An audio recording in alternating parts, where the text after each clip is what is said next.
Fashion is something that by its very nature is often changing. Designers show multiple collections a year to keep pace with the seasons, changing trends, and time itself. Fashion has always been a powerful tool in society, especially in the 20th century, in which modern fashion became a tool of self-expression and individualism. Today, we will be exploring some of our favourite designers that shaped what we think of as fashion today. Trends may change, but the innovations and contributions of these designers continue to be the references upon which most of modern fashion is built, be it on the runways of New York Fashion Week or in the details of the clothing hanging in your closet. From wearable sculpture to 3D pleating, abstract shapes, and the art of draping, we will introduce you to who we study to learn about fashion history and who we look to when we want to learn how to construct garments like the masters themselves. Hello, and welcome to Threaded Together, a podcast that stitches together home sewing and high fashion.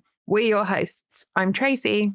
I'm Rebecca. In today's episode, we will be discussing two of our favorite designers to research and learn from, Charles James and Madeleine Vionnet. This is our 8th episode for Threaded Together, and we are so excited to have you. And we're really thrilled to have you back listening to us again. Right, Sarah Burton's departure from Alexander McQueen. This is a current event that impacts the ever-changing fashion world and dovetails nicely with our research for this episode. What are your thoughts, Rebecca? It's such interesting news, Tracy. First, I want to comment on the serendipitous timing of this announcement, since we had been doing some preliminary research and discussing Alexander McQueen potentially as a topic of discussion in this episode. And the day Sarah Burton's departure was announced, I had been listening to the Dressed podcast at your recommendation, Tracy, on the Mind, Mythos, and Muse exhibit featuring McQueen's work.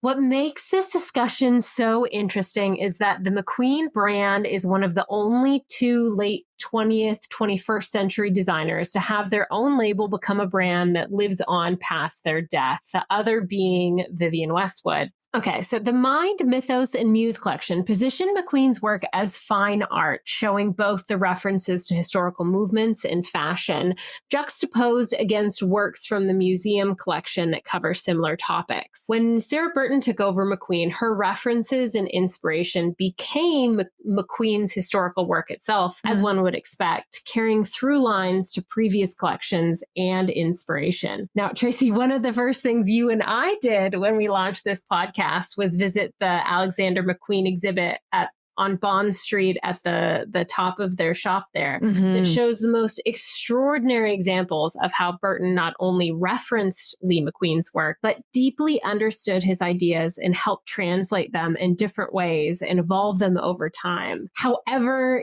fashion doesn't happen in a vacuum, and the Alexander McQueen brand is owned by Kering, the conglomerate that also owns Gucci, and has been very vocal about chasing the profitable coattails of the LVMH group. So this is all to kind of discuss what's happening behind the scenes that might have motivated Sarah Burton to leave. So a note on kind of that outside funding idea. It's a very common practice even today. A great history of how and why McQueen joined what was the Gucci group at the time is outlined in a phenomenal co-biography of him and John Galliano called Gods and Kings, which I highly recommend. Getting this funding can be crucial to a brand's survival, but it can also go terribly wrong. And a good example of a modern brand that actually bought back all of its stake after disliking the direction that a partner was having them go in is New York-based label Proenza Schouler. So back to the question of the Sarah Burton departure. I share all of this background on funding and ownership since I think we actually have two separate things at play here in the discussion of what should happen to the McQueen brand next. On one hand, you have the McQueen legacy of elevating fine art in fashion, the Sarah Band Foundation, which supports young artists and designers. And then on the other hand, you have McQueen the brand, which is owned by Kering. And that's purpose is fundamentally to make make more money. So while I'm sad to see Sarah Burton go, we also have kind of seen a watering down of her ideas and I think McQueen's over time and during the tenure that she's been there. And the brand is honestly, in my opinion, really commercial at this point, which I wouldn't say is her fault in the slightest, since I do think the brand decisions are driven largely by the conglomerate. Oh, wow. Okay. So in terms of what next, what would you like to see? I would love to see the brand focus more on McQueen's legacy, perhaps doing something like what the late Albert Albaz A to Z collection has been doing with rotating designers until they find the right fit.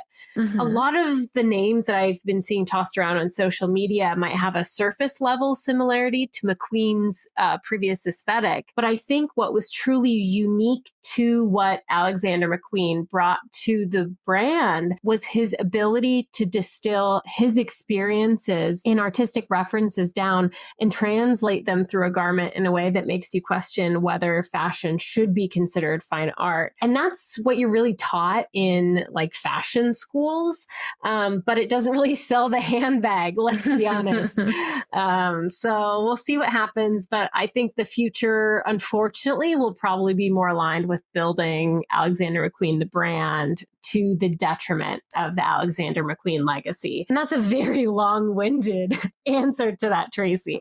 What do you think of the recent news? Well, thank you for sharing those thoughts with us. There's a lot to unpick there. Firstly, a side note, I'm really enjoying reading Gods and Kings at your recommendation. Oh, good. Yeah, good. It's brilliant. And I also enjoyed and highly recommend the documentary Kingdom of Dreams, which overlaps a lot with the book. Absolutely. Yes, it does. And you're absolutely right that Burton has truly honoured McQueen, and I just really hope that the new direction continues to honour McQueen. I love the idea of rotating designers. I guess we just have to wait and see. We are really excited to talk about today's topic. But as always, before we get into that, what have you been working on in the last month, Tracy? Well, I got a pleating machine recently. It looks a little bit like a pasta maker, but with ridges on it, ridges on the rolls. So, and you roll your fabric through it, and there's needles that are threaded up, and it creates these tiny, beautiful pleats. So I wanted to try that out. I made a sage brush top, which is a pattern by Friday Pattern Company. It's quite a simple sew, but it's got a nice front yoke at the top, and I thought that would demonstrate the pleating and the smocking beautifully. Ooh, yeah, it's quite a precise thing to set up and to thread through, and a bit of a labor-intensive process to thread up all the needles. But it was really quite fun, interesting tool to use, and I mean, I definitely could benefit from some more practice, but I'm quite happy. I'm really happy with the results of it, and I'm looking forward to incorporating it into some more makes in the future. That sounds amazing, and I can't wait to see what else you make with it. I know I've only seen some of your samples, but I mean, we probably could even do an episode on pleating itself. It's such an art form. So that's really neat that you're learning how to do that. Anything else you have been up to? So we also made a couple of summery dresses, and we have had some sunshine. I think it's gone now, where I could enjoy wearing them. But that's it. I think it was still a productive sewing month. What about you, Rebecca? What have you been up to? I'm not sure I would say it has been as productive of a sewing month for me. I have still been working on the same thing I was last month, the Dior bar jacket inspired piece, and what a learning curve. I did this huge half circle collar, and it took me about 3 days to get it attached and shaped properly. It's going to officially be a couture piece at this point, since it's not only made to measure, but it also now has lots and lots of hand sewing, hand padding. I ended up making my own shoulder pads. It's been an undertaking for sure, but I'm in the home stretch. So fingers crossed it will come to a beautiful conclusion soon. Wow. Well, I know I've been treated to some in progress pictures, but I can't wait for the finished results. Now on to our main topic. We're going to start with one of our favorite designers to study of all time, Charles James. Tracy, you were studying Charles James long before I even started to learn about him. So why don't you kick us off? Oh, yes. Okay. Let's share with our shared favorite historical icon, Charles James. So Charles James was an English-American designer and one of the most influential designers of the 20th century. And one day, I'd love to do a full episode on him, but today we'll touch on some of these highlights. Charles James influenced many designers. Christian Dior called his designs poetry. Balenciaga said that he, quote, raised haute couture from an applied art form to a pure art form. He was an inspiration to Halston. Rick Owens said that his fall-winter 2011 collection was a, quote, ripoff of his eiderdown jacket. And Elia said, if I met Charles James, I'd pass out at his feet. He invented so much. He started as a milliner in hat making. There is lots of work around the manipulation of the materials so that it fits the spherical shape of the head. In millinery, there's a concept of blocking, where you work with lots of heat and steam to be able to mold the shape of the fabric to a wooden hat block. Tracy, that's so interesting because I think some other absolute icons started out with hats. Think Chanel and, of course, famously Halston. Yeah, that's right, isn't it? And I guess millinery requires sculptural understanding and appreciation of a hat from all angles. And this certainly shaped his work. Came across this wonderful quote, and I don't know who it's by. I will have to look it up and put it in the show notes. But it said that the millinery made James inclined to pull and contort and deform materials to submit to his will. Oh, I love that. And James was also inspired by and collected military uniforms and turn of the century fencing jackets, which he kept with notes that they were for the analysis of the armhole and the sleeve and to study the movement in seemingly tight-fitting garments. The exhibition in 2014, Beyond Fashion, showed a design with a high-cut armhole mirroring that of a military sleeve, except the grain. So typically, if you think about a sleeve, you'd have a straight grain at the top of the armhole all the way down to the wrist. But in James's version, the straight grain originated at a 2 o'clock point of the armhole, so more in line with the natural angle of the arm as you have it at rest. Oh, that's so interesting. Lots of James's dresses had structure, but were finished with what was, quote, called seductive drapery. Some are reported to have weighed up to 50 pounds, and Tracy, that's 22 kilograms, I think. The way that they were engineered and rebalanced made them still wearable. It definitely did. And in the genius of Charles James, there is this incredible illustration of all the layers of the 4-leaf clover ball gown.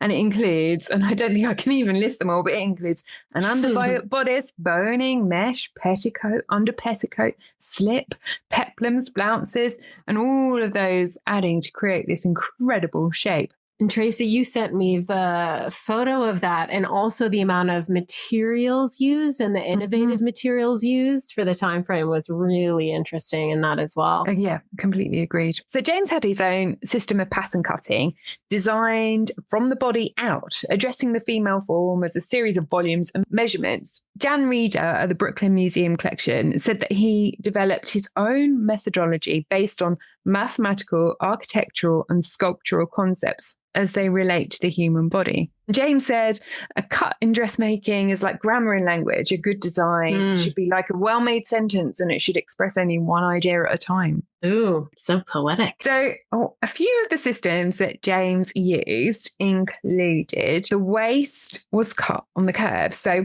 it was cut anatomically rather than as a straight horizontal. He bypassed bust darts. Instead of a dart, he would have many pattern pieces convergent at the bust point. Resulted in a lot of those gorgeous curved seams on a lot of the jackets, didn't it? It's where the dart would have been. Yeah. It's a way of handling those. Yeah, it's fabulous. And then there's all these hidden details as well. So he inserts pockets and seam lines and pleats within the construction. He had a term called platitudes, which is defined as flat pieces on part of a pattern piece to find lines on the body that can become the seam lines in a garment. And he created a contoured ruler from an existing pattern piece, measured from the body and used to encircle the body. And we'll talk about one of his pieces later. And I think his sleeve is a true example of this platitudes in that in that dress. He also conceived new seam placements for shoulders and straps and belts. He coined the term metamorphology to indicate the design could evolve from one to another. So, for example, a sleeve from a jacket would form into a dress. So different seamings give the impression of a different garment. And he also used a square tabletop where the squares helped to measure the evolution of design between the cutting table and the stand. So the table would have 3 grain lines. So black for the straight grain, red for the cross grain, and green for the bias. And this easily allowed the grid to be transferred to muslins. And if you see images of some of his work, you can see the same markings on the muslins as well. So there's this beautiful green dress in the V&A, which I am completely obsessed by. I can't visit the V&A without stopping by this dress. It's a Charles James dress from 1938-39. And the more you look at it, the more you see. It's in this gorgeous silk printed fabric with masks on it. It's in this incredible shape where the sleeves on the dress spiral under the arm and then over the shoulder. And when I say I'm obsessed by this dress, it's no understatement. I think it was the sole driver for me taking up pattern cutting so that I could one day recreate this dress. The vintage-inspired fabric shop Till the Sun Goes Down at one point had a viscous crepe fabric called Ruffles and Stars, inspired by the fabric in that dress. And I have a few meters of it in my stash ready for when I've got, the pattern perfected. Amazing. So yes, one day. The V&A has got some incredible close-up photos of the dress. And honestly, the V&A website is an incredible resource for all of their collection. As you can see, images of some of the Charles James they have in their collection that are not currently displayed. I mean, I'd love a whole exhibition on Charles James. Can you imagine? Oh my gosh, yes. But I think that the Met Museum had one in 2014, which was the basis of the book we referenced earlier, Charles James Beyond Fashion. And I think that the Brooklyn Museum had one in 1982 with the book The Genius of Charles James. What a dream. Now, Tracy, what motivated you to become a Charles James devotee was the sheer beauty of his dresses, but what made me absolutely fall in love was his sculptural outerwear, particularly the eider-down jacket. Made of white silk, the eider-down jacket was a curvaceous puffer jacket that was designed before the Second World War. It was such a stunning piece of work that the famous surrealist Salvador Dali declared it was the first wearable sculpture. Despite being made in 1936, it really didn't gain any international acclaim as a triumph of invention until decades later after its creation. It resurfaced in the 1970s in the era of Halston and the rise of the puffer jacket. We will include photos in the show notes on our website, threadedtogetherpodcast.com. But if you have never seen the eider-down jacket before, I strongly encourage you to take a look at it. If you're anything like me, you will think it's one of the most modern, beautiful things that you have ever seen. And it's absolutely mind-blowing to think that this was created almost a century ago. Now, quoting Charles James himself from the book Charles James, The Couture Secrets of Shape, which is one of my personal favorite Charles James books, he had said, quote, "I undertook the execution of a design which was to represent both the technical challenge and dumb fantasy, having, as I thought at the time, absolutely no importance to the fashion industry. The design, a white quilted evening jacket, at the time was supposed to substitute for the already commonplace short, bulky fur jacket, which was typical of and launched a few years earlier by Elsa Schiaparelli, and was worked much in the same way that eider-down bed quilts are worked." Oh, it's interesting. And to think that was the first puffer jacket. Now, as Tracy, as you said earlier, this monument of design not only inspired famous designers that followed directly after James, it is still referenced by current designers such as Rick Owens, who credits James with heavily influencing his work. It's a personal goal of mine, similar to your dress, Tracy, to recreate the eider-down jacket at some point. And when I was rereading The Couture Secrets of Shape, which is the best documentation of specifically the eider-down jacket that exists anywhere else, and we've done a lot of research, I was struck by a paragraph written by James I hadn't noticed earlier. He said, quote, "The sleeve is cut in one with the front panel of the jacket. This cut is referred to vaguely and incorrectly as the semi-kimono cut, and it necessitates the insertion of a shaped gusset at the bottom edge of the armhole." Now, while this line may seem innocuous enough, Tracy will remember the jacket that I had drafted from my couture patterns book had this exact same shape of sleeve, being one piece for the front of the jacket and the sleeve, and it required a gusset. And for a brief moment, that little light bulb went off, and I realized I just might have a base to start with from which to start coming up with a shape for the eiderdown jacket and having that be similar for the jacket that I made for the Barbie premiere, which is just wild to me. I have looked at photos of the eiderdown jacket so many times that I am absolutely positive it's buried in my subconscious. So even when I had made the choice to hem the sleeve on the jacket that I had made that was similar, it actually ended up looking very close to how the eiderdown jacket sleeve was hemmed. And I am now just delusional enough to think that it might actually be possible for me to replicate. So on that note, stay tuned. Famous last words. I can't wait to see it recreated. There's so many incredible books on Charles James, of which I think we've referenced all our favourites already. So in the show notes, we'll put links into the names of all the books. And we also recommend the Dressed podcast episode on Charles James, which is episode 74, which is called Charles James, Genius Deconstructed, an interview with Timothy Long. Oh, that is a fabulous one. I also remember in the Dress podcast about Alexander McQueen, they mentioned the puffer coat from the full 99 Overlook collection was in honour of Charles James, or an homage to Charles James. Who else references Charles James on the runway, Rebecca?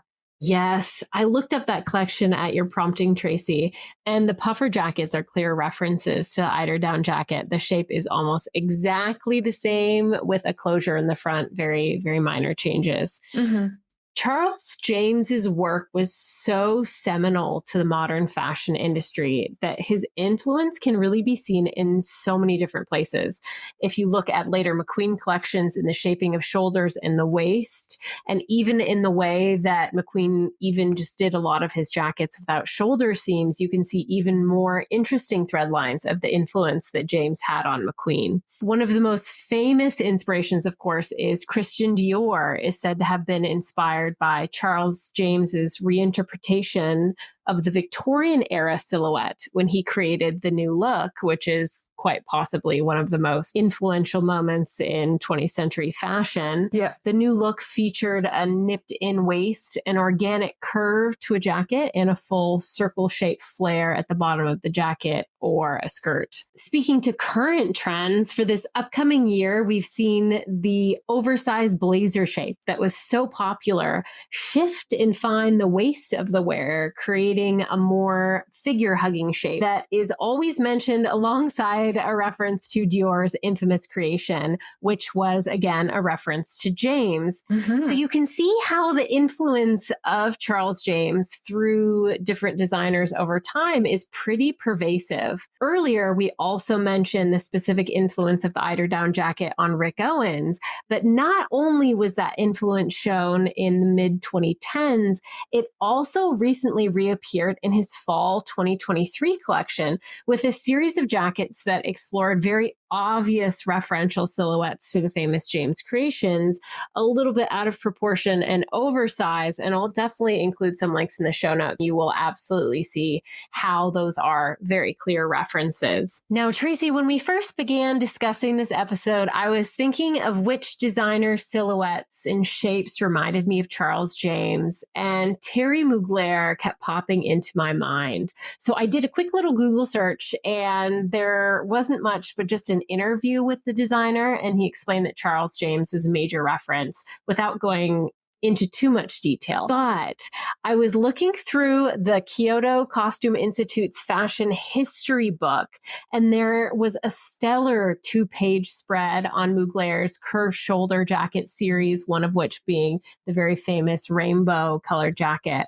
And while the book cites the jackets just saying they're typical of the quote, like 80 sharp downward triangular silhouette, if you actually look at the seaming of the jackets, the curved single piece of the front of the jacket into the sleeve, you see perhaps some of the clearest modern direct references to James's innovation of the arc sleeve, as well as the organic curve shaping of the jackets that James created. We chose Charles James for this episode because we love to study his work, but we are very much in good company with most modern designers and anyone who loves fashion and fashion history. And Charles James is a hard act to follow, but the other designer that we are covering today is Madeleine Vionnet. Yes, Madeleine Vionnet, who is famous for transforming the use of the bias cut, extending it to the dress as a whole. The dresses she created are these beautiful, free-flowing garments that completely flatter the body, known as the queen of the bias cut and the architect among dressmakers, the inventor of a cut with a slash or a triangle insertion, the halter neck and the cowl neckline, as well as the founder of technique of designing through drape rather than by sketch. Wow, influential indeed. A quick insertion for anyone who's unfamiliar of what a bias cut is. It's rather than having a garment's fabric hang vertically or horizontally, you hang it on the body at a 45-degree angle, or also known as the bias, which takes advantage of the part of the fabric that gives the most stretch, which allows the fabric to better accommodate the natural curves of the body in a more elegant way. Yeah, and the result of a bias cut is so spectacular. Vionnet inspired so many and is often considered one of the most influential female designers of the 20th century. Balenciaga named her as his master. Christian Dior said that with her, the art of couture was never taken further or higher. Azadine Elia, Issey Miyake, and Vivienne Westwood, as well as Yohji Yamamoto, all paid homage to her through their work. Vionnet was on a continued search for cohesion between the body and the dress, favouring the natural body as the guiding motif in any design. She truly treated the body as a subject. She liked to say, when a woman smiles, her dress should smile with her. She took her inspiration from early civilizations like the Greek antiquities, where you can see the principle of draping material on the body and leaving it free to move and glorify natural curves. And let me tell you, when I read this, I gasped because I love the study of ancient Greece. And if you think about the female sculptures from, I don't know, the pediment of the Parthenon and the way the dresses drape beautifully on the females, you can totally see the link. So that makes both of our designers that we're covering today, Tracy, sculpture aficionados, which might lead us to believe that fashion is the new sculpture. What do you think? Perhaps. Vionnet invented new cutting techniques, which greatly contributed to the liberation of women's body from the corset. She felt it was important for women to be liberated from superfluous fancy and be able to dress without the aid of a maid. Vionnet liked to start from a simple, basic geometrical shape, like a square or a triangle or a circle, and then build a structure from that, using the natural anchoring point on the body, like the shoulders and the waistline, and play with the shape on the stand. The Kirk book on Vionnet breaks out the chapters, interestingly, by rectangles and quadrants and triangles, and shows different dresses that fall into those categories. I love that. It's so interesting to see them grouped. To quote the Vionnet in an article that we'll link, she was a master geometrician. Her bias cut garments may appear simple, but their cut and construction are in fact complex and always immaculately executed. So Vionnet worked with a wooden mannequin about 80 centimetres high, which is roughly the size of a half-scale mannequin. But this one had like a head and a face, so it looked a bit more like a doll, I guess. There's some pictures that you can find of her working with it. And this mannequin, she'd place it on a rotating piano stool. And so then she'd use half-size trowels to drape with. So obviously the beauty of working in that scale is that you can try out ideas. It's much easier to manipulate and handle the fabric on a smaller scale. And then once an idea had taken form, the pattern pieces would be sketched out and then scaled up to size. So obviously working on the bias is really fabric hungry. If you think about how much you get out of a bias when you're working on a standard width, that you do hit trouble quite quickly. So Vionnet worked with fabric mills, specifically in Lyon, where she worked with, where they wove the cloth of an especially wide width for her bias cuts. So there's a few incredible books on Vionnet. Some of them are out of print and harder to track down. The first is a book by Betty Kirk, which is absolutely beautiful, but definitely not in print anymore. It's got over 400 photos and sketches and high-level pattern pieces for some of her designs. What we can do is link to a couple of blog posts where people have attempted to recreate the dresses from the book. And so you can get a nice snapshot of what the book looks like in their blog posts. So the book is complemented by a Japanese sewing book, Vionnet, Japanese dress pattern book, which is in Japanese, but the pictures are really self-explanatory and complement the book, the Kirk book, really well, because the pattern pieces are on gridded lines and it makes it much easier to then use that to scale up. You can practice in a smaller form if you choose, or at full size if you fancy, just trying a few simple math calculations. Have you tried this in practice before, Tracy? Yes. So on a pattern cutting class, we were given this incredible exercise where we were given the Japanese pattern layout alone. And we had to work out what the garment would look like and how the pattern pieces went together.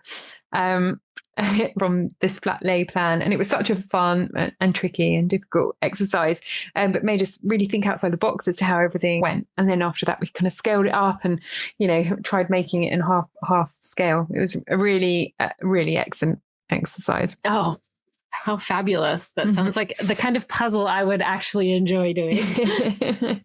That was one where we benefited from a few of you working on the same thing, because the pieces just weren't like anything you could imagine would take to make a dress. It was just a really good way of working. There's also a really great study of one of her dresses in Exploding Fashion, which is an incredible book, and looks at 6 designers and attempts to reverse engineer a garment from each. And there's a Charles James in that book as well, isn't there, Tracy? That's right. Yep. It's a really lovely book. And one more book to mention as well is a version edited by Pamela Golbin. And we'll link each of these in the books and articles and the show notes if you're interested in reading up some more on Vionnet. Tracy, are there any particular Vionnet pieces that you've studied that you want to mention? Well, I find that with Vionnet, the more you look at any of the pieces, the more there is to learn and take away. And just find every piece is wonderful.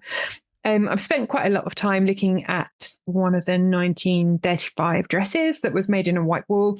And then the one that I mentioned earlier that I looked at in a class was a 1933 gold silk satin crepe dress. And it has this front hem extension that loops back to the hem to complete the back skirt. And it's got a self bra, which the front bodice is draped over and then gathered into the skirt.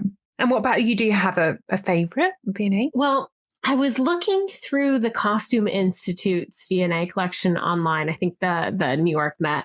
And one of the things that jumped out at me was how incredibly modern each piece looked for garments that are almost 100 years old. And we'll definitely link a lot of these collections that do have digital archives so that you can take a look.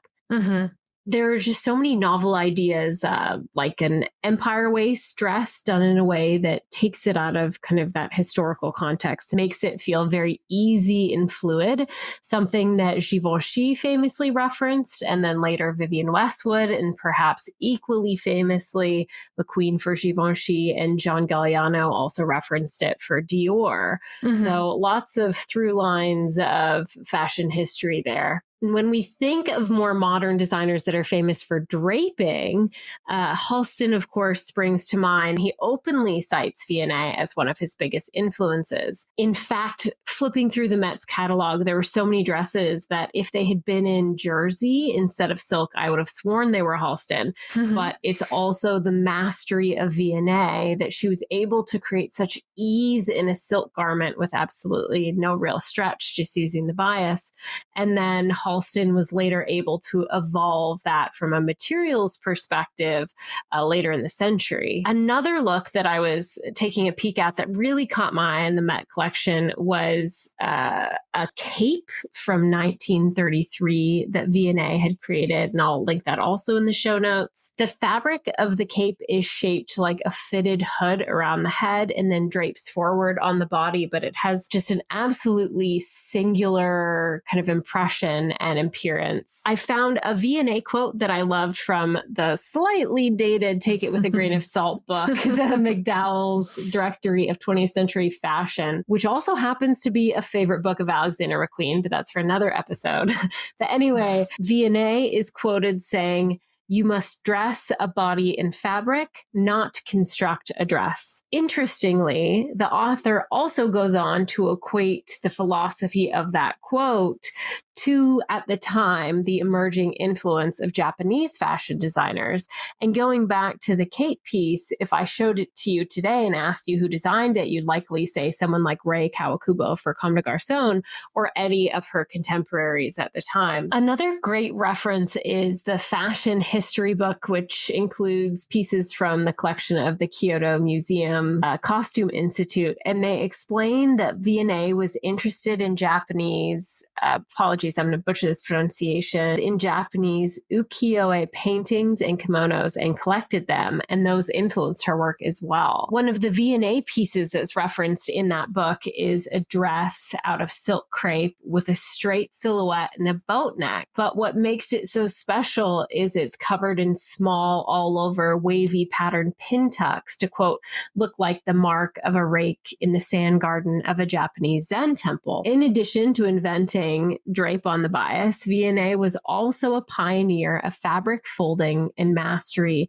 to create structural features for decoration. And that, again, is something that we usually associate with 1980s onward and the influence of many designers such as Issey Miyake or, again, Rei Kawakubo. It just goes to prove how modern and forward-thinking she was, that her designs are still relevant and being referenced today. Absolutely. Wow. What an inspiring episode, Tracy. I know. Amazing. We've covered so much. And so many things still where I feel like we've only covered the tip of the iceberg. So lots more on Vionnet and Charles James in the future. But Agreed. What are we working on next, Tracy? What are you working on next, Tracy? Well, I mean, this episode has definitely inspired me to look at that green dress again and where I got to with the pattern pieces. But as we head into autumn, I'm completely obsessed by the Dunya jacket from the latest Fiber Mood magazine. Ooh, what does that one look like? So it's this loose-fitting, casual jacket that's slightly oversized and with rounded slits on the side. So it's quite comfy to wear. And it's lined and it just looks like a nice autumnal jacket to work with. I think they're refreshed to be able to buy it. I was just completely obsessed by it. I also really like the look of the Freddy jacket by Bella Loves Patterns, which is quite a new pattern, but it's quite a Chanel jacket vibe to it. And that's something that would be quite fun to get stuck into. So I'll see where my next makes take me. What about you, Rebecca? I was watching too much Project Runway. So I'm going to, you have fests in Germany. It's fest season. It's always fest season in Germany. And I like Oktoberfest type stuff. Yeah. But they're all different kinds. So it's called like Volksfest. I have this like gorgeous like vintage dirndl, but I've already wore it to like the Spring Fest. So I had been watching Project Runway and I was like, I woke up and Monday morning, I needed something to like get me in the right headspace. So I was like, I think I'm going to do a modern take on a dirndl. That sounds exciting. But it'll be done by like Saturday. I want to see pictures. I don't know. And speaking of next month, we have a rather fun topic for our next episode that I think is very timely, considering the changing seasons in the Northern Hemisphere and how much time we are about to spend indoors. We will be discussing everything we wish we knew when we started sewing, all the top tricks, tips, and especially all the machines and things that you do not need when you get started. I think that's so important, Tracy, and I am so excited for that episode. And before our next episode, if you have any thoughts, comments, ideas, or questions, or any specific requests regarding our next episode, you can always find us on social media at Threaded Together Podcast, on threadedtogetherpodcast.com, and newly also on YouTube. In the meantime, I'm Tracy. And I'm Rebecca. And this has been the Threaded Together Podcast. See you next time. Looking forward to our next episode in a month. Make sure you give us the thumbs up on Apple Podcast or follow us on Spotify. You can find more details on what we discussed today in the show notes below or on threadedtogetherpodcast.com. And for more behind the scenes and regular updates, you can find us on all social media channels at Threaded Together Podcast.